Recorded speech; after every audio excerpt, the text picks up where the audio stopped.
So I've already logged into the AWS console as a root user. So you guys should already be familiar about how to do that. So the next step is what we are going to do is logging into the EC2 dashboard. So let's go ahead and click on EC2 from under compute, or you can find it under services over here. Click on EC2. So let's get started by creating an EC2 instance. That to a Linux instance, not a Windows instance, a Linux instance. So over here, let's click on launch instance and click on launch instance. So it's going to take you to the page where you need to choose the AMI. So we can either choose Ubuntu, you can use SUSE Linux, you can use Red Hat Enterprise, you can use Amazon Linux AMI. So in today's class, I'm going to go with Ubuntu just for a different variance in terms of the entire course. We have always been working with the Amazon Linux AMI. So in this particular lecture, we are going to go with Ubuntu 18.04. We also have one lecture in terms of Docker where we have CentOS machines. So in this particular lecture, we are going to go with Ubuntu 18.04, but they also support a previous version of Ubuntu, which is 16.04, which you can also find over here. You can also launch Windows Server, which we will see in a later lecture. How do you log into a Windows Server by using an RDP connection? But for right now, we are going to go with SSH connection in terms of Ubuntu Server. So let's click on select. So we are going to go with T2 Micro in order to stay within the free tier eligible criteria. Okay. So let's click on configure instance details. So most of these settings have been discussed in the previous lecture. So if you are familiar with the previous lecture, you'll be able to understand this in more detail. So it's just that nothing, we are choosing our network related configurations, which network we would like to place it in, whether this instance will get a public IP or not. And in this case, it will. You can attach any IAM roles that you would like to your instance in order to access any other AWS service.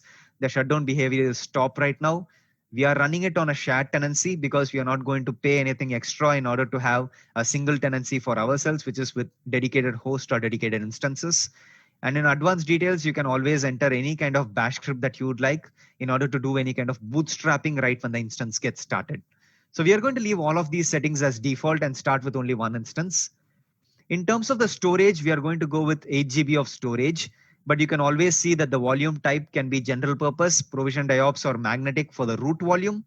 For any additional volume that you create, you can always go with cold hard disk or throughput optimized hard disk. Okay. But for this particular use case, we are just going to go with one root volume with general purpose SSD with 8 gigs of storage. If you are under the free tier, you can always get up to 30 GB of EBS storage or magnetic storage. And again, we are not going to use encryption for this volume because this is a pretty simple lab. The delete on termination flag denotes as to whenever your instance is deleted, would you also like your volume to be deleted? Okay. So let's go to add tags. I'm just going to add a new tag, call this as Ubuntu server.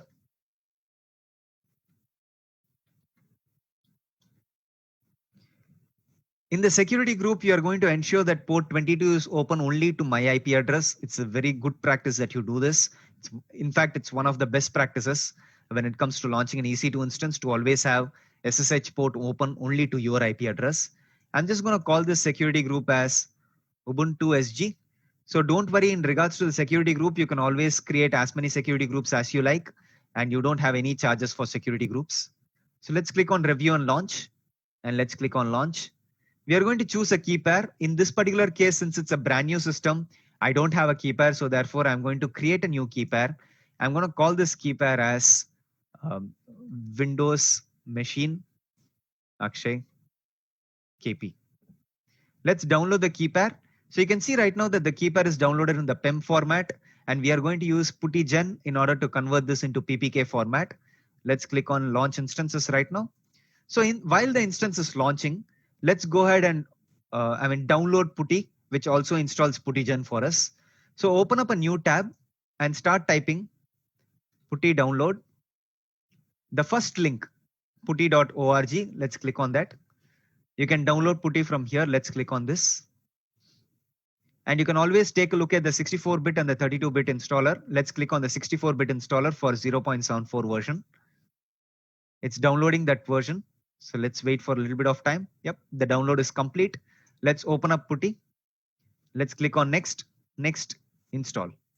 So it's going to ask for a confirmation if you're on Windows. Let's click on yes. So let's click on finish. So right now PuTTY is downloaded. It's installed properly. So let's take a look at whether our instance has been launched or not.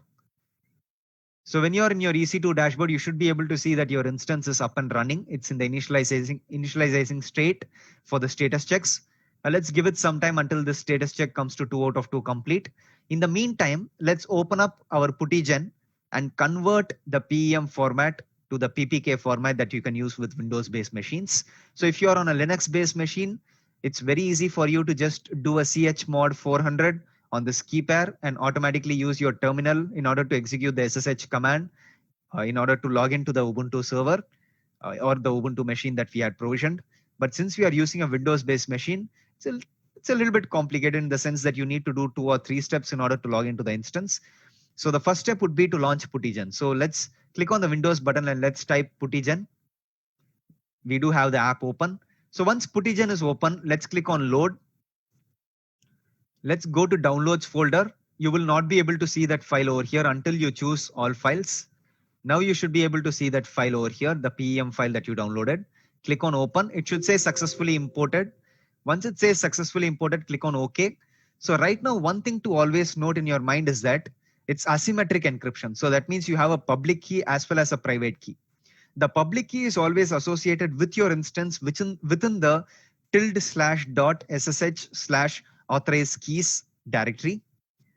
That's the file. Sorry, that's a file name.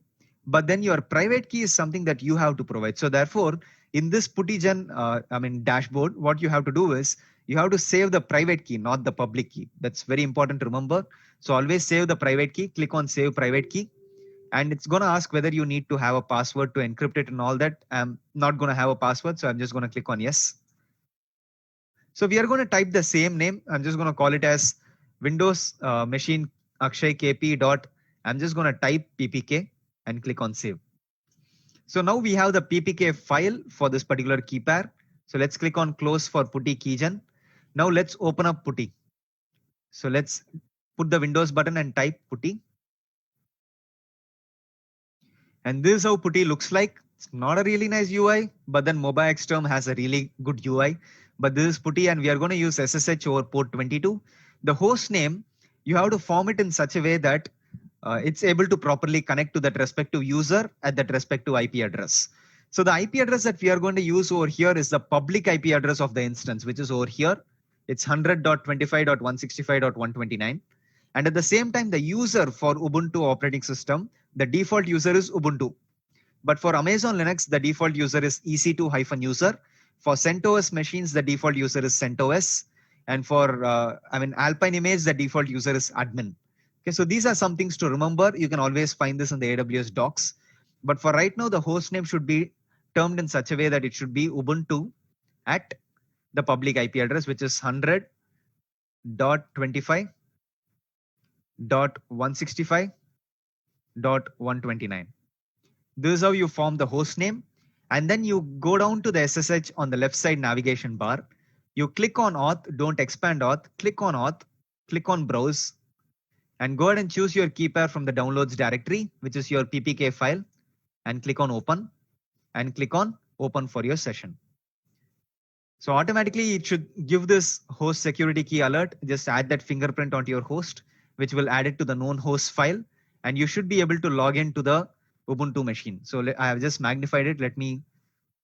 Yep. So right now you should be able to see Ubuntu at the private IP of this machine. So you can start working with the Ubuntu operating system. You can start doing any Linux commands that you would like ls, or you can go into the / directory and start typing ls. You'll be able to see all of the machine's directories. Okay. So this is how you log into an instance, which is in the cloud, which is a Ubuntu based operating system based machine. And you do it from your Windows based machine by using a tool called as Putty. And you guys will be able to follow along with every other command that we do, because while using the Linux based operating system, which is my MacBook, I was using the terminal for most of the time, but I wanted to show you a session wherein you are able to go ahead and connect to this machine by using a tool called as Putty. So the final step is to destroy the entire infrastructure. So close Putty, close the session, go back to your Ubuntu server, click on Actions, Instance State, Terminate, and click on Yes, Terminate. Okay. So that's it. We are done with the lab. So I hope this was pretty informative for you as to how to install Putty, how to log into a Linux-based machine by using the tool called as Putty from a Windows-based